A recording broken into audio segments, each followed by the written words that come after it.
Well, good afternoon, YouTubers. This is Mike from What Works For Me Aquariums. Sadly reporting that not everything is working for me. Had an unusual incident, and I'm not aware as what exactly occurred.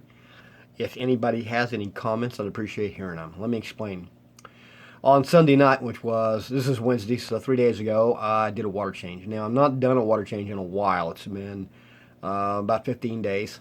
I didn't see a need. The parameters were good. Everything seemed to be floating along really well. And noticed that there was an increase in nitrates, so I went ahead and decided to do a water change. And I did a 7 3/4 water change, or I'm sorry, 3 3/4 water change, which is about half. I did the water change, and the next day, you can see some of the unfortunate results. Let's take a quick look. Over here, the leather polyp that's right on top there appears to be melting or dying. The blushing pink leather seems to be fine, and right behind it, you can't really see it too well, there's another piece of leather coral, finger leather, that is in remission of some sort. It's won't stand up correctly. It won't fill out like normal.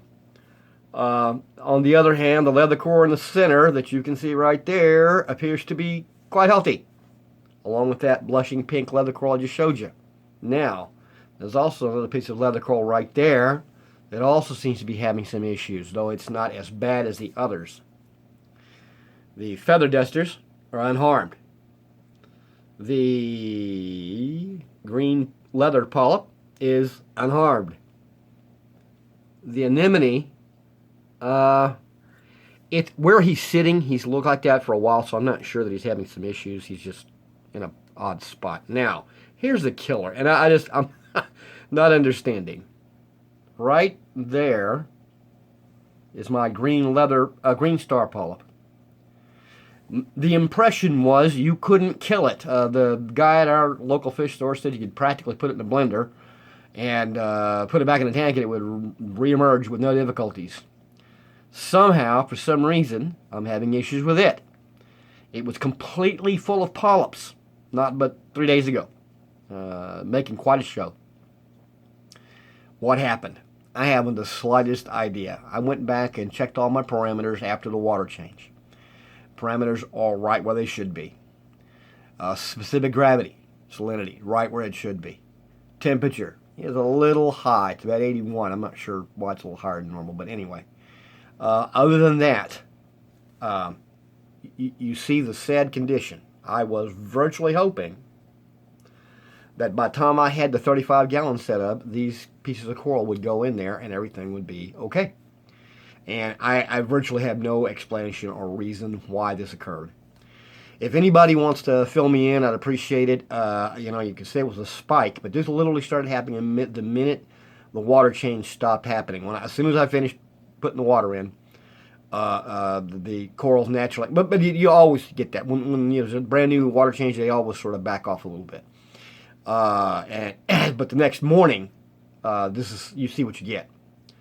Now, the leather coral on the upper left rock is the worst looking of the bunch. It is, however, still responding to light. That is, that when I shut the lights down at night or when the lights get shut down, it appears to do what all the rest of the coral do. It closes up like any coral would that time of evening when the lights go down.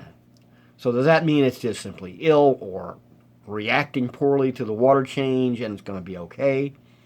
I have no idea. If anybody out there has any suggestions or solutions or points to make, I would appreciate hearing your comments. Otherwise, the work on the 35-gallon is progressing. I found that I set up the sump, hooked up the pump, set up the overflow box and everything, and it works like a charm. I feel like what I'm going to do is increase the pump size. I'm going to do an actual video on that separately here in a little bit. But just thought I'd catch you up real quick here. It's my lunch break, and I thought I'd stop by and make a quick video, which I'll be downloading shortly if you see it. And if you see anything there that you can point out, say, hey, Mike, here's the problem, or look at this, or check on this area or whatever, I would love to hear it. Everything seems to be normal in the tank except the coral. And again, what's odd to me is it didn't affect them all. It only affected some, and I can't imagine how come. What would do that? Nothing new has been introduced to the tank in a very long time, several weeks. So, and as you can see there in the video, the livestock's fine. The clownfish is zipping around. The banded coral shrimp is right there doing his thing. He eats quite heartily, so does the clownfish. So I don't have an explanation. So if anyone wants to comment or give me some information, I appreciate it. By the way, again, I thank you for the comments that I've already received, and also thank you for all you subscribers out there. I didn't imagine I was going to get any, quite frankly, and so I appreciate the ones that have subscribed and those of you who are watching. Thanks for watching today. Again, if you have anything to say or anything to add, I'd appreciate it. Thanks a lot. This is Mike from What Works For Me Aquariums.